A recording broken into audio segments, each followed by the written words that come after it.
திருவண்ணாமலையில் 30 வருடங்களுக்கு மேலாக தங்கியிருந்த இங்கிலாந்தைச் சேர்ந்த முதியவர் திடீர் மரணம்.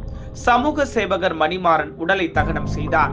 திருவண்ணாமலை அண்ணாமலையார் கோவில் மற்றும் ரமணரின் மீதுள்ள ஈர்ப்பால் இங்கிலாந்தைச் சேர்ந்த கிளாப்ரிட்டரின் நியூமன் என்பவர் அவரது 45 வயதில் திருவண்ணாமலைக்கு வருகை புரிந்துள்ளார்.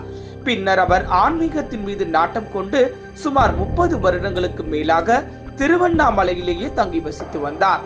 காவி உடையணிந்து தினமும் திருவண்ணாமலையில் கிரிவலம் செல்வதை ஆன்மீக தவமாக செய்து வந்த இவரை காளிபாபா என்றே பலரும் அழைத்து வந்தனர். கடந்த சில ஆண்டுகளாக புற்றுநோயால் பாதிக்கப்பட்டு இருந்த அவர் திருவண்ணாமலையில் உள்ள முதியோர் இல்லத்தில் சேர்க்கப்பட்டு சிகிச்சையும் பெற்று வந்தார். இவர் கடந்த ஜூன் மாதம் 15ஆம் தேதி உயிரிழந்தார். இது குறித்து திருவண்ணாமலை தாலுகா போலீசார் வழக்கு பதிவு செய்து விசாரணை நடத்தி வந்தனர். பின்னர் போலீசார் மூலம் வெளிநாட்டு தூதகருக்கு தகவலும் தெரிவிக்கப்பட்டது.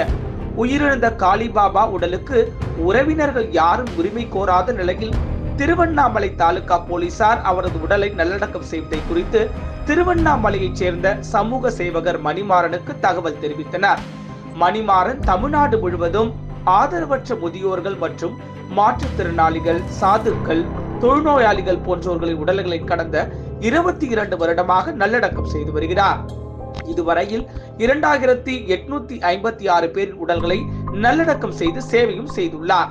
இந்த நிலையில் போலீசார் பார்வையில் சமூக சேவகர் மணிமாறன் தனது சொந்த செலவில் திருவண்ணாமலை ஈசான்ய மின்மயானத்தில் காளிபாபாவின் உடலை தகனம் செய்தார்.